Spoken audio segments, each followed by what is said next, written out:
Welcome to the Earthen Grove, a gathering place to wander the intricacies of nature while foraging connections from our minds and bodies to the ecosystems around us. I'm herbal practitioner Austin Seibelts, and I'm happy to be joining you today as we explore the Grove. Welcome back to the Earthen Grove.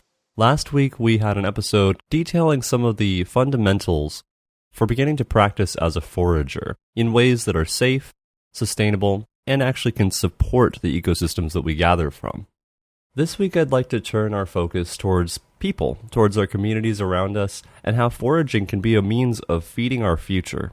Foraging is more than just an activity, it's a way of life that can serve us as individuals, but even more importantly, can serve our communities, our modern society from really any walk of life.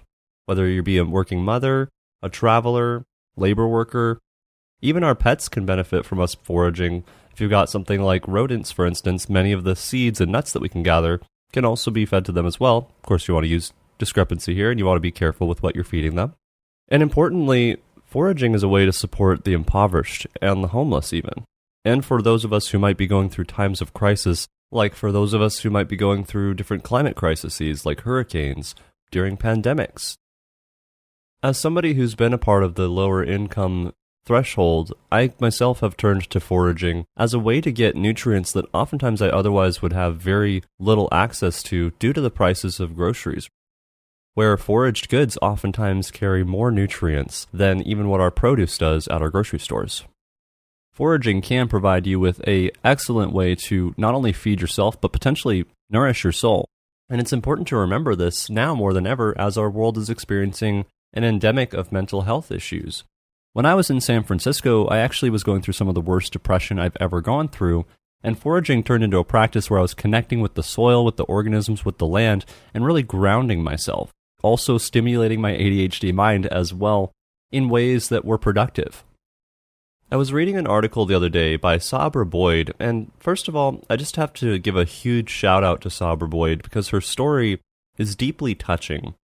In this article, it details the tale of a young Sabra Boyd being kicked out of the house by her mother at the age of 14 for being bisexual, facing the cold, damp climate of Clallam County, Washington, where she learned to forage for plants like fiddlehead ferns, an edible fern that's abundant in the Pacific Northwest.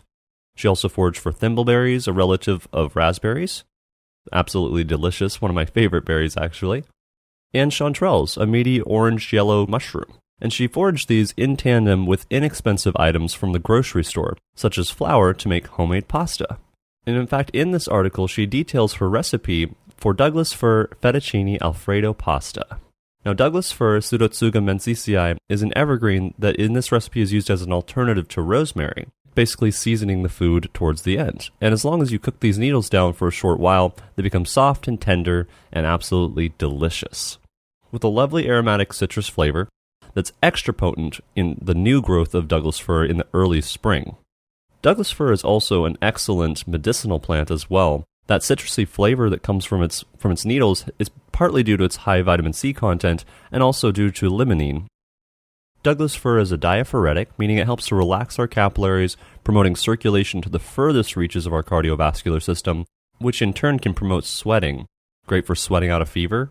And I can imagine, based off of Sabra Boyd's location in the cold, damp Clallam County, that a diaphoretic food was a great option to turn for to kind of warm up. It's also a carminative, meaning that it relaxes the smooth muscles of the gut by warming them as well. It's an immune stimulant, nourishing the immune system, an expectorant to help clear phlegm, and also an astringent, meaning it helps to bind proteins. In other words, you can use Douglas fir needles in a topical application, perhaps in an oil infusion, to help with wound support. Today, Sabra Boyd lives with her partner. She's no longer homeless, but still turns to wild-crafted goods as an excellent option to supplement her cuisine. And also, she turned to her plant path as a way to support her through the pandemic as well. She has another article that I'll leave in my articles page for you. I'm going to leave all these articles as well as some recipes in the articles page. It's titled Foraging in the Pacific Northwest in Search for a Hope Amid the Pandemic. She turned to foraging during the pandemic to feed herself and her partner when it was harder to get groceries. Knowing about what's growing around you can truly support you through crises, or even if you're just somebody who lives a little further off grid and has less access to groceries. There's lots of opportunities to expand your own education and to offer your knowledge. You could do this from friend to friend or family member to family member. One of my favorite experiences foraging was actually taking my nephew out to go Juneberry foraging for his very first time, and Juneberry's incredibly easy to identify. You can also learn from educational plant walks. Look into your community to see if there's any foragers or herbalists who, teach about plants as you're basically going on a hike. Absolutely lovely and educational experience. Plus, you get an opportunity to expand what kind of resources you can work with, what kind of organisms you can work with. And I'd encourage that if you are an experienced forager, consider offering these as options to your community yourself to support others. Local herbal guilds and communities are great options here too. There may already be an herbal guild in your local area. If not, you can always potentially start up a club or start up a little group. If you're in a community college or a school, you have a great option here to start a foraging club. And then parents and teachers also have opportunities here to extend their knowledge, such as through field trips or even just around their community. In high school, I actually had a science teacher that was an avid naturalist. For a week of school, he taught us about local tree and shrub varieties. Now, we weren't foraging those, but that was still information that I value to this day. So wherever you're at on this path, consider how you can integrate into the community to further the collective knowledge about these different organisms and to further the sustainability of these organisms as well. Incredibly important. I know I've already mentioned it a couple times, but I want to just state, please emphasize that we should be foraging in a way that actually gives back to nature. Foraging in a conscious way is more vital to our world around us now than ever before, as we're coming to the quarter mark of our 21st century, where we're seeing loss of biodiversity, we're seeing monoculture farming damaging the soil, we're seeing opportunities for foraging to lessen the burden on ourselves, on our societies, on our farmers, on our grocery stores, and to really learn about the ecosystems around us. I find that as people learn about what grows around them, it tends to spark and ignite a light of wanting to preserve and take care of these organisms as well, which is exactly what we need in the 21st century. I always encourage that you learn about propagation foraging. Again, go check the last episode if you are curious about how to do that. Of course, if you really want to get into this, I'd encourage you to do as much reading as you can. There's many different books I'd recommend here. In fact, I'll actually include them on my website in my book recommendations page. But just for a couple that I recommend, if you're here in the Pacific Northwest or Inland Northwest, Lone Pine Publishing has a great selection of identification books for different regions. Very detailed, and in fact, one of my all-time favorite foraging books is Plants of the Inland Northwest, my general region here. Foraging is a Way of Life by Michaela Cannon. Excellent starter book.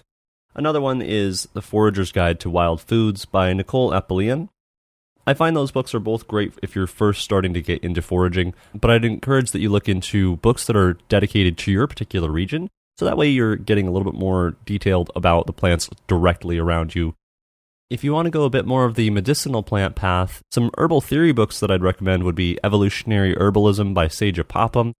Excellent option to turn for. He dives into alchemy, traditional Chinese medicine, Ayurveda, and the many different ways that these different traditions look at plant medicines, but also the way that we're starting to develop our understanding of plant medicines to this day. And then one of my favorite books right now is Holistic Medicine and the Extracellular Matrix by Matthew Wood. Now this one's a bit of a tougher read. It's got really detailed information about anatomy, about, the microcosms of our body, and how we can work with different plant medicines and those microcosms. So great book if you really want to nerd out and dive deep into this, literally the cellular level of plant medicine. Foraging, of course, can also be self-taught. This is easier now more than ever before with the internet. Learn through experience married with educational tools. You want to be experiencing these plants, these live organisms, these live fungi, and then integrating with them while also working with things like our guidebooks. You can forage in areas that also have self-service around your kind of town, around your area, so that you can also turn to the internet for identifiers and botanical databases. Just remember, if you're working with electronics to identify these plants, that you're not there to connect with the device, you're there to connect with nature.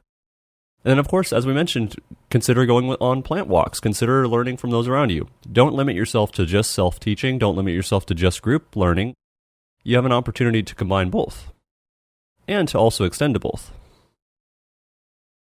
And so how can we give back as foragers? Well, let's start with educating people around us, because let's face it, you can give somebody some food or you can teach them how to find the food. It's that classic statement of, give somebody a fish or teach them to fish. And in this case, foraging is an opportunity to engage the curious-minded individual, such as our children, with the natural world around us, and to deepen our understanding and connection with that world. Even if you're somebody who's brand new and you know about one or maybe two unique plants that are easily identifiable, maybe it's thimbleberry, maybe it's wild onions, then you have information that can be valuable. You could have just one or two plants that you know that can really serve somebody else. Start with safety when we're talking about foraging, for not only us, but also the ecosystem itself as well. I went into detail of proper foraging safety and techniques on our last episode. The other way to really support our community, especially for those who might not be interested in foraging or might not be able to go out foraging, whether it's due to time constraints or perhaps physical ailments, is to just gift them wild-crafted foods and goods. You never know who might absolutely love and gratefully take some wild-foraged goods. I've had times where I've gifted garlic mustard, which we'll discuss more later in this podcast, to a gentleman who works at a corner store that gratefully took the garlic mustard. He smelt the aroma of those leaves when I presented it to him, and he was immediately hooked. A while back, I was working with a business owner, an herbalist, who didn't have time on her hands to go out foraging herself, but absolutely wanted to work with our local varieties of plants in her own medicine craft. So I ended up working with her and selling her some herbs. A great option if you want to take this community support to a bit more of a business level. Don't forget to give to people who are in need with this, even if you are selling. Or another option that I've actually turned to for that herbalist that I was working with was bartering, trading. So basically gave her live plant material and in return got some tinctures out of the deal. Another great way to build community. Of course, being that the topic of the Earthen Grove, the main kind of overlying topic is ecology and herbalism, the topic of foraging will certainly come up again. But before I go, I'd like to leave you with a recipe from my own wild crafting goods, a very easy one to make as well. While generally I lean towards foraging of medicines, there are certainly some varieties of plants that I also love to eat. Some of which are invasive, meaning harvesting large quantities is actually an encouraged practice here. One of those plants is garlic mustard, Olearia petiolata.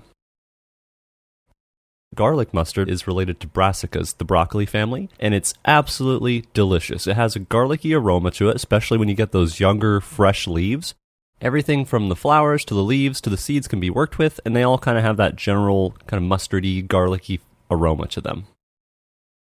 It's found all across the world in shaded woodland areas, highly invasive here in the United States in every single state, and in fact, it's aggressive as a plant as well, so I'd encourage kind of large quantity harvesting of this. For this particular recipe, you're going to need about 2 cups of the fresh young leaves, which are going to have the most flavorful and delightful kind of consistency to them. That said, they can be harvested all throughout the season. No reason not to harvest in summer, just it's going to be less flavorful for you. You'll also need pine nuts or sunflower seeds. You can forage for these as well, or you can get them from the grocery store. There's many different varieties of edible pine nuts, from pinyon pine to ponderosa pine, both of which are found all throughout western North America, and you'll only need about 2 tablespoons of those. Optionally, you could also include a half cup of basil, spearmint, or catnip, or a local native variety of one of those herbs. And then you're going to also include a half cup of olive oil. You can always add more into this recipe as well, such as including a sprinkling of Parmesan cheese.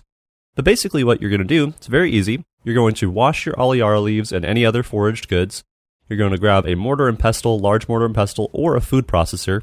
And you're basically just going to mash together all those ingredients. And then you can serve it raw with bread or crackers. You can add it into pastas. You can add it onto salads.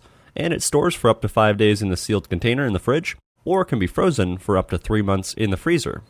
Speaking of storing for up to 3 months, that reminds me of an important lesson that I've learned as I've gotten more into food foraging in the past couple years, a lot of times when I first was foraging, I'd kind of go out into the field and try to harvest everything I'd need for a recipe that night.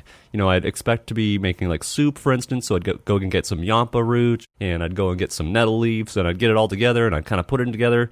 But sometimes the best way to forage is actually to forage for things you're planning on preserving in some kind of way. Through jams, jellies, or preserves, pickling is a great option, especially for wild asparagus. If you've never tried pickled asparagus, it's absolutely delicious. And of course, you can also meal prep these ingredients into things that you can store in the freezer. Other options would be to incorporate it into a homemade kimchi recipe. Kimchi technically, classically, wasn't just cabbage. Kimchi was a method of storing and preserving vegetables, so you could even use aliara in kimchi, though it would be a little bit more of a kind of softer consistency. So, well, I've gone on enough of a tangent about storing food at this point. I will leave you at that. If you've stuck with me this far, thank you so much. And if you are a forager, if you're getting into it, or if you're a seasoned forager, please always remember that when you're foraging, there's ways to do it that not only limit our carbon footprint, but can actually give back to the ecosystems around us. This lifestyle of foraging is ultimately rooted in supporting and working with nature. All the articles that I've mentioned today, all the books will be incorporated into the link in my bio. And of course, if you have any questions for me or any comments, feel free to reach me at theearthengrove@gmail.com. Thank you so much for your time. Be well. Have a blessed rest of your day.